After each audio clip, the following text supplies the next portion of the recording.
Hello, मैं doctor Vineet Mishra, practicing gastroenterologist Varanasi. आज बात करते हैं आईबीएस या इरिटेबल बाउल सिंड्रोम पे। इरिटेबल बाउल सिंड्रोम होता क्या है? इरिटेबल बाउल सिंड्रोम एक लक्षणों का समूह है। इसको एग्जैक्टली बीमारी नहीं कहना चाहिए। ये लक्षणों का समूह है, जैसे पेट दर्द, पेट का फूलना, लैट्रिन का साफ नहीं होना, कब्जियत होना या लूज मोशन होना। लेकिन इन सब के साथ में पेट दर्द, गैस बनना, लैट्रिन गड़बड़ होना, इन सब के साथ में कोई अलार्म सिम्टम्स या फ्लैग सिम्टम्स जिसको हम लोग बोलते हैं वो नहीं होना चाहिए। जैसे लैट्रिन में खून नहीं होना चाहिए, वजन का घटना, बुखार आना, या आपके ब्लड रिपोर्ट्स या कोलोनोस्कोपी जांच या सीटी स्कैन, इस तरह की जांचों का या लैट्रिन की जांचों का गड़बड़ नहीं होना चाहिए। कई बार मेरे साथ पेशेंट आते हैं, हम उससे कहते हैं कि मुझे डॉक्टर साहब आईबीएस है, मेरा 2 साल से आईबीएस का इलाज चल रहा है। मतलब ब्लड रिपोर्ट तो नहीं, एंडोस्कोपी कोलोनोस्कोपी तो हुई नहीं, वो भी नहीं, सिटी स्कैन भी नहीं। तो इस चीज़ को दिमाग में रखना है कि आईबीएस एक तरीके से अगर देखा जाए तो बीमारी नहीं है। मैं ये कहूँगा कि रोग और कमज़ोरी, इन दोनों को हमें अलग अलग रखना चाहिए। मेरी आंखों में चश्मा लगा है क्योंकि मेरी आंखें कमज़ोर हैं, मुझे आंखों की बीमारी नहीं है। मुझे आंखों की बीमारी नहीं है। कभी किसी को गिटार बजाते देखा है या तबला बजाते हुए? अगर तबले से या गिटार से आवाज़ अच्छी नहीं आ रही है, साउंड अच्छा नहीं निकल रहा है, ज़रूरी नहीं है कि तबला ख़राब हो या गिटार का तार टूटा हो। आप गिटार बजाए देखेंगे, गिटार बजाए तो वो ट्यूनिंग करते हैं, या तबला होता है उस पर हथौड़ी से ठोक के उसको टाइट करते हैं। तो हर बार अगर आवाज़ सही नहीं आ रही, इसका मतलब ये नहीं कि हमारा तबला या हमारा इंस्ट्रूमेंट ख़राब है। कई बार इशू ट्यूनिंग का होता है। तो इसको इस तरह से आप समझ सकते हैं, इरिटेबल बाउल सिंड्रोम आंतों की ट्यूनिंग गड़बड़ है। कारण इसके कई सारे हो सकते हैं। तो पहले अगर हमको आईबीएस जैसे लक्षण हैं कि साहब मेरा पेट दर्द करता है, उसके बाद मुझे लैट्रिन हो जाती है, पतली लैट्रिन हो रही है, या मेरे को कब्जियत रहती है, मेरा पेट दर्द रहता है, मेरा पेट फूला रहता है, तो सबसे पहले ये है कि इरिटेबल बाउल सिंड्रोम की डायग्नोसिस बनाना। अब चूंकि इरिटेबल बाउल सिंड्रोम अपने आप में कोई बीमारी नहीं है, इसलिए इसकी डायग्नोसिस नहीं बन सकती। तो इरिटेबल बाउल सिंड्रोम की डायग्नोसिस कैसे बनती है? जब हमको ये पता हो कि हमने जांच करके देख लिया है और इरिटेबल बाउल सिंड्रोम जैसे लक्षण और भी बीमारियों में होते हैं। तो अगर और कोई बीमारी नहीं है तो ये आईबीएस होना चाहिए। क्या और बीमारियां हैं जो आईबीएस जैसे मिमिक करती हैं या आईबीएस जैसे प्रेजेंट करती हैं?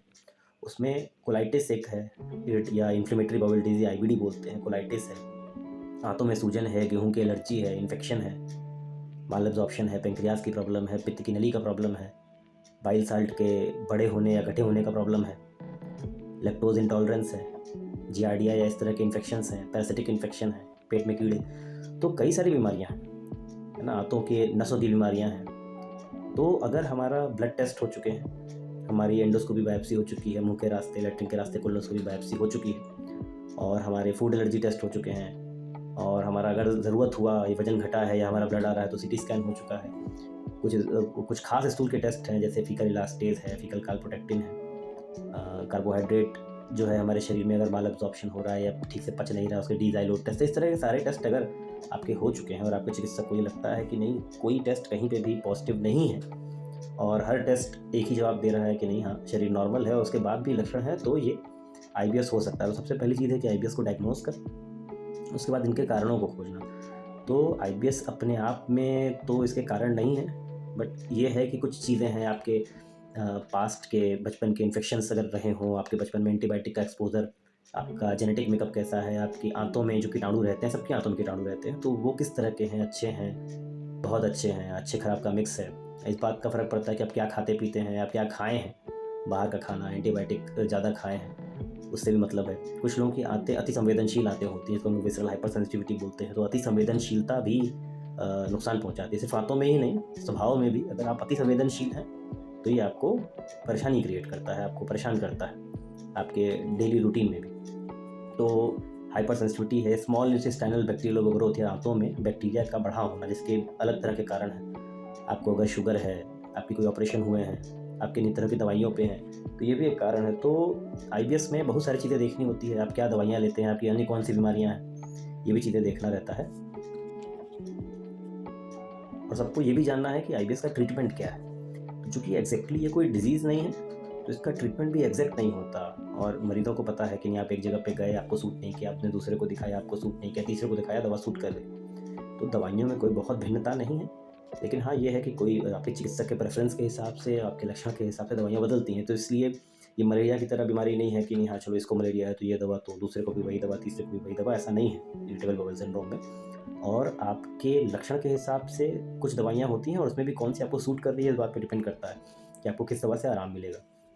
दूसरा एक चीज़ जानो तो क्या इरिटेबल बाउल सिंड्रोम पूरी तरीके से ट्रीटेबल है, क्यूरेबल है। तो चूँकि ये बीमारी में इसको एग्जैक्टली गिना नहीं जाता, या तो कि एक कमज़ोरी या चाल का गड़बड़ होना है, तो इसलिए इसमें समय लगता है। क्योंकि खतरनाक नहीं है तो ये समय लगता है, जिसका समय 1 महीने से लेकर 6 महीने और ज़्यादा भी हो सकता है। तो इसके लिए आपको अपने चिकित्सक से रेगुलर संपर्क में रहना होता है। कुछ स्ट्रेस मैनेजमेंट, अगर स्ट्रेस ओवर स्ट्रेस्ड हैं बीमारी को लेके, या कि नहीं मेरे को 5 साल से ये लक्षण है, आराम नहीं हो रहा, निकलता टेस्ट में कुछ भी नहीं है, तकलीफ़ें हमें इतनी सारी। कई बार आपसे चिकित्सक कहते हैं, आप कहते हैं भाई मेरे को ये परेशानी 5 साल से है, कहते हैं बहुत अच्छी बात। कई बार लोग बुरा मान जाते हैं, मेरे को अच्छी बात बोल रहे हैं। अच्छी बात इसलिए जब भी आप हम एज ए चिकित्सक, एज ए डॉक्टर यहाँ इस सीट पे बैठते हैं, तो हम आपकी जब बातें सुनते हैं तो एक ही चीज़ दिमाग में रहती है। पहली चीज़ जो सबसे पहले दिमाग में रहता है कि जो ये व्यक्ति विशेष, चाहे बड़ा हो, बूढ़ा हो, अम्मा हो, बाबा हो, बच्चा हो, इनकी परेशानियों को सुन के क्या ऐसा लगता है कि या कोई खतरनाक या जानलेवा कारण हो सकता है। पहली चीज़ तो टेस्ट वगैरह करा के पहला हम लोग यही डिसाइड करते हैं कि हाँ चलो कोई खतरनाक कारण नहीं है। जब खतरनाक नहीं है तो फिर दूसरा चीज़ होता है जो गैर खतरनाक कारण है, ये 2-10 दिन में ठीक होने वाली चीज़ है, या महीना 2 महीना में, या साल 2 साल में ठीक होने वाली चीज़ है, वो डिसाइड करना होता है। तो आईबीएस अपने आप में गैर खतरनाक बीमारी है, कभी भी आपको जानलेवा नहीं होगी, कभी ये कैंसर में तब्दील नहीं होगी, कभी ये कोलाइटिस, घाव, अल्सर, ब्लीडिंग, वजन घटना नहीं कराएगी। हाँ, इससे आया हुआ, इसके साथ लगा हुआ स्ट्रेस, परेशानी, चिंता, ये आपको नुकसान पहुंचाती है। और ये मैंने देखा है, या हम लोग देखते हैं एज ए गैस्ट्रोएंटरोलॉजिस्ट ग्रुप, कि इसके साथ जो चिंता है वो आपको ज़्यादा नुकसान पहुंचाती है कि मेरा ठीक नहीं हो रहा, ठीक नहीं हो रहा, ठीक नहीं हो रहा। और ये आपको, आपके मनस को, आपके मन को परेशान करती है कि नहीं ये शायद कोई गंभीर चीज़ है जो ठीक नहीं हो रही है, शायद कोई ऐसी चीज़ है जो टेस्ट में निकल नहीं रही है, शायद डॉक्टर समझ नहीं पा रहे या पकड़ नहीं पा रहे, या लोग मुझसे छुपा रहे हैं, मुझे है कोई गंभीर, ऐसा कुछ भी नहीं है। तो अपना स्ट्रेस मैनेजमेंट करना है। अगर आपका गेहूँ या दूध या बादी खाना, जिसको हम लोग हाई फूड मैप डाइट बोलते हैं, तो अगर बादी खाने से दिक्कत तो वो चेंज करना रहता है। रेगुलर एक्सरसाइजेस करनी होती हैं, थोड़ा योगा, थोड़ा मन ध्यान, ये चीज़ें करनी होती हैं, अपने आप को बिज़ी रखना होता है। हमारा शरीर है, कोई मशीन नहीं है कि सब कुछ परफेक्टली कहीं कंप्यूटर से बन के आ रहा है। आप टेस्ट कराते जाएंगे, कहीं ना कहीं कुछ थोड़ा बहुत निकलता जाता है, उसको देख के परेशान नहीं होना है। आपके पास इतना वक्त नहीं रहना चाहिए स्टूडेंट लाइफ में, उसके बाद भी जब तक आप रिटायर नहीं होते, कि आप बैठ के ये सोचें कि मेरे शरीर में देखो कहाँ कहाँ क्या क्या दिक्कत है, कि मेरे को कहाँ पे दर्द हो रहा है, मेरा पेट कहाँ गुड़गुड़ हो रहा है। तो ये चीज़ जो है नहीं होनी चाहिए कि आप अपने बैठ के अपने बॉडी को स्कैनिंग कर रहे हैं। आप अपनी प्रोडक्टिव लाइफ में अपने कैरियर को और उसको समय दीजिए, कैरियर को और लाइफ को आगे बढ़ने के लिए अपने शरीर पे ध्यान देना ज़रूरी है, पर डेली अपने बॉडी को स्कैनिंग नहीं करनी बैठ के। इससे आपका स्ट्रेस बिल्डअप होता है और आपको ठीक होने में तकलीफ होगी। स्ट्रेस से एसिड प्रोडक्शन बढ़ जाता है, स्ट्रेस से आंतों की चाल गड़बड़ हो जाती है, जैसे स्ट्रेस से धड़कन बढ़ जाती है, जैसे स्ट्रेस से पसीना आने लगता है। ये चीज़ें आपको परेशान करेंगी, तो उस चीज़ का ध्यान रखना है।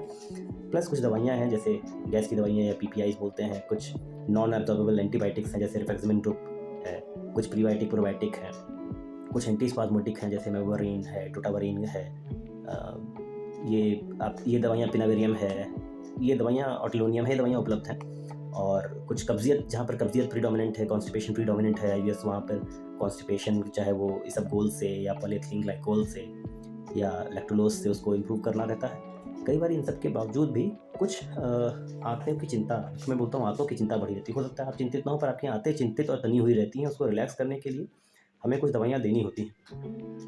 अब वो लिखने के बाद भी कई बार, क्योंकि आजकल गूगल सबके पास उपलब्ध है, अब हम एलोपैथ के साथ अच्छी बात भी है, ख़राब बात यह है कि आप सारा पर्चा गूगल कर सकते हैं, सारा चीज़ इंटरनेट पे अवेलेबल है। तो आपने ये हुआ कि नहीं, मेरे को किसी ने बोला कि सर आपने मेरे को एमिट्रिप्टिलिन लिखी है तो एंटी डिप्रेसेंट है, मुझे को डिप्रेशन नहीं। मैंने पूछा कितने mg की दवा लिखी है, कहते 10 mg की। तो क्या एमिट्रिप्टिलिन 10 mg डोज में नींद के लिए या एज ए एंटी डिप्रेसेंट दी जाती है? नहीं, जवाब है नहीं। तो कुछ जानकारियाँ अधूरी जानकारियाँ हैं। तो जब भी हम लोग दवा लिखते हैं, एज ए गैस्ट्रोएंटरोलॉजिस्ट मैं बात कर रहा हूँ, कि हम दवा लिखते हैं अगर एंटी डिप्रेसेंट के ग्रुप की या एंटी साइकोटिक ग्रुप की, अगर उस ग्रुप की हम दवाइयाँ लिखते हैं तो बहुत ही लो डोज में लिखते हैं। चीनी डालने से चाय मीठी होती है, ये बात सच है, पूरा सत्य नहीं है।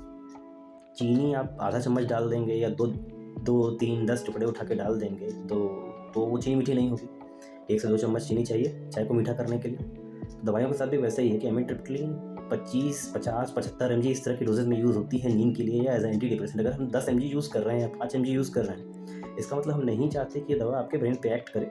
ये आपके, क्योंकि आंतें भी नसों से भरी हुई हैं, तो ये दवा इसीलिए दी जाती है कि आंतों की जो नसें हैं वो कंट्रोल में रहें। कि कहानी सारी सिर्फ इसी बीमारी में नहीं, सारी कहानी सिग्नल की है। ब्रेन के साथ प्रॉब्लम ये है कि ब्रेन के साथ खेला जा सकता है और ब्रेन आपके साथ खेलता है। ब्रेन सबसे मजबूत नेटवर्क, जो सबसे हाई नेटवर्क मिल रहा होता है, वो कैच कर लेता है। अगर उसको उस समय धड़कन महसूस हो रही है, धड़कन कैच कर लेगा। आपको गैस महसूस हो रही है, पेट फूला महसूस हो रहा है, दर्द में वो कैच कर लेगा।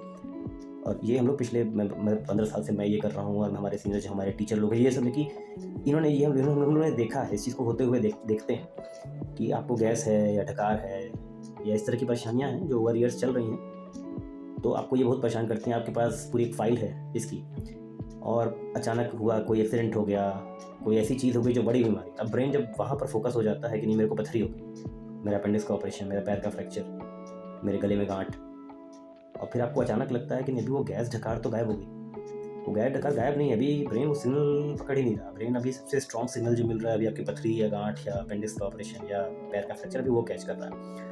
तो ब्रेन के साथ को भी वो चीज़ मैनेज करनी रहती है, ब्रेन को भी और आंतों की नसों को भी। तो वो एज अ लो डोज में हम लोग एमिट्रिप्लिन या इस ग्रुप की दवाइयाँ देते हैं। तो उससे कभी ये नहीं सोचना है कि नहीं, मेरे को दिमागी बीमारी समझा जा रहा है या एंटी डिप्रेशन इसलिए दे रहे हैं, नहीं, ऐसा नहीं है।